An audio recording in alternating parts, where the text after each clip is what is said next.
The single bullet theory was essential crucial to the Commission's case because of a timing conflict between the wounding of the two men, as seen on the Zapruder film, and the time needed to operate the bolt-action rifle, which the Commission said Oswald had used. You'll find out in a FBI minute and Secret Service why tests the at timing the is assassination crucial, which site, bullet missed. together with a frame-by-frame examination of the Zapruder film, revealed that President Kennedy and Governor Connally were wounded within 1.6 seconds of each other. Test with the rifle found in the book depository, however, showed that even in the hands of an expert, the weapon required a minimum of 2.3 seconds to fire 2 shots. Since it was therefore physically impossible for the alleged murder weapon to have been fired twice during the time period in which both the president and the governor were wounded, only 2 possibilities existed. Either both men were hit by the same bullet, or there was a second assassin. The single bullet theory was further necessitated by the Commission's conclusion that only 3 shots were fired. One of these shots, though, was known to have missed the limousine entirely, striking a curbstone near the triple underpass. While it was not known which of the 3 shots missed, the Commission was... And therein lies their little problem. The shot that missed wound up way the heck over here. Well, we'll go on.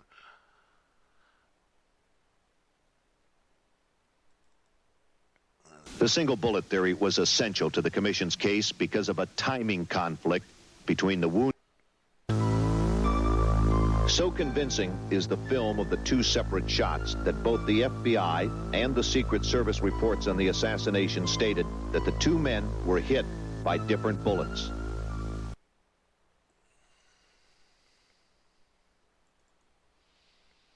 Harold Weisberg is a former Senate investigator who has written 6 books on the assassination.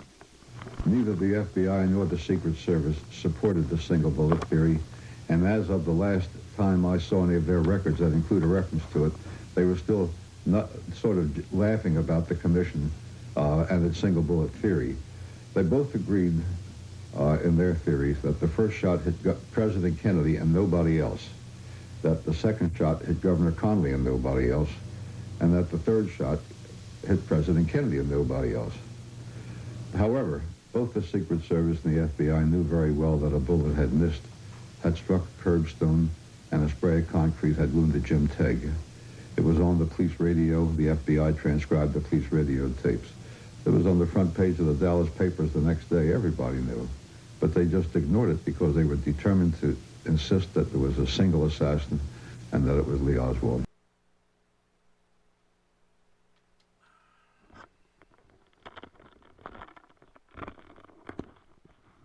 And you're about to see the little problem with their missed shot.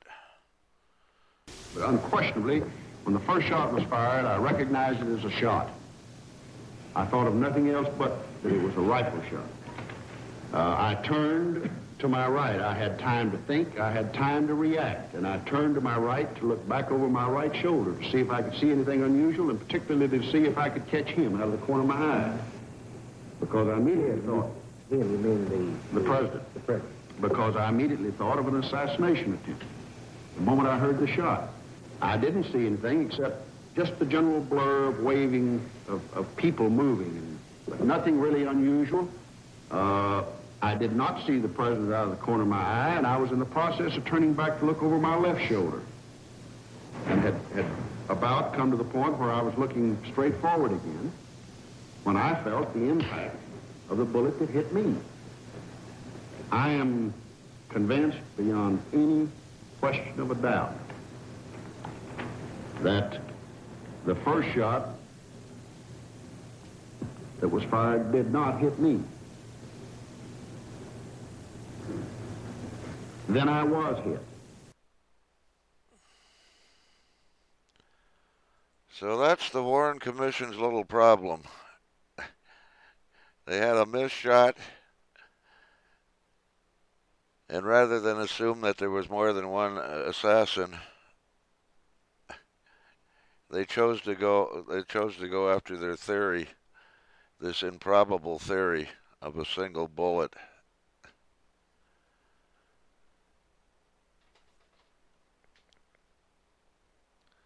when most of the American people felt that the Warren Commission would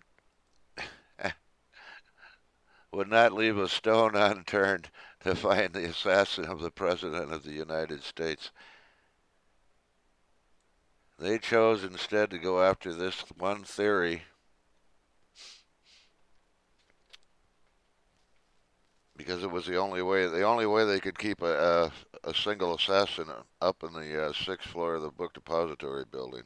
Let's go over this single bullet, well, we call it something other than bullet, but single bullet theory. Now, the Warren Commission here is claiming that both men were struck while they were behind the freeway sign. We'll get into the bullets, the medical part here later. And as Governor Connally has stated, he was in the process of turning back to look over his left shoulder and had about come to the point where he was looking straight forward again when he felt the impact of the bullet that hit him. Also,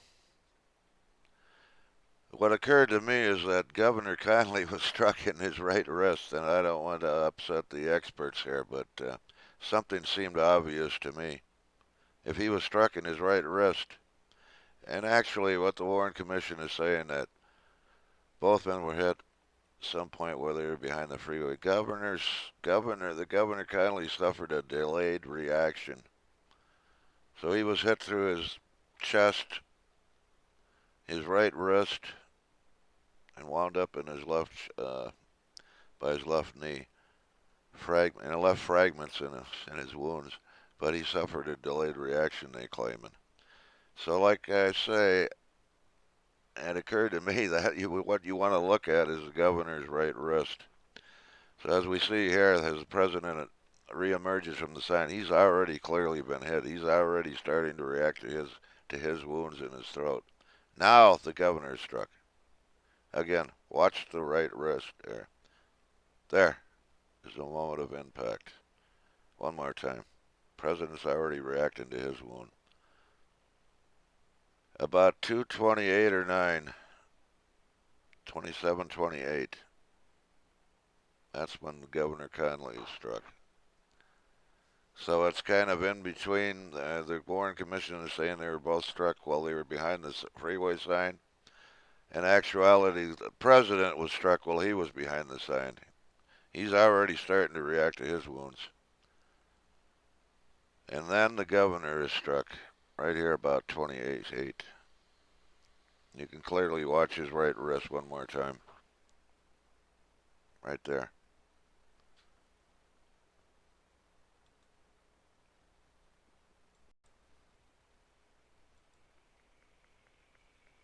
Yes, I doubt severely that Governor Connally's right wrist suffered a delayed reaction. In all reality, it was probably Kennedy that suffered a slight delayed reaction, so he was probably wounded. He was probably struck and then started reacting shortly after.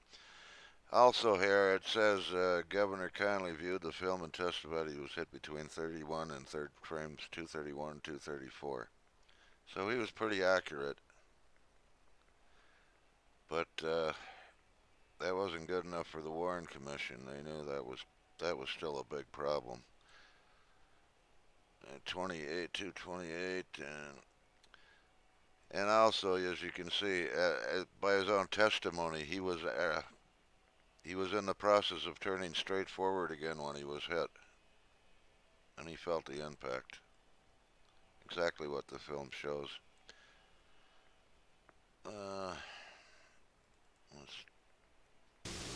Robert Groden is a photo optics expert who has spent many years examining the Zapruder film. Unfortunately, there's a road sign between the lens of the camera and the president at about the time of the first shot, which obliterates the view. So we can't tell exactly when the president was first hit. We do know that by the time his head disappears behind the road sign, it does not appear that he has been hit yet. At frame 225, President Kennedy shows the first signs of being hit. That is, he reemerges from behind the road sign and his hands are coming up toward his throat, being clenched. Governor Connally, on the other hand, doesn't show signs of being hit until frame 237 to 238. We have quite a stretch of time there. To me, it's rather obvious that the president had been struck before Governor Conley was wounded, because the president was placing his hand up to his throat. And at that time, the governor was showing no signs of any distress that he had been struck in any way. It was just a few frames later that he obviously had been wounded and showed signs that he was in pain.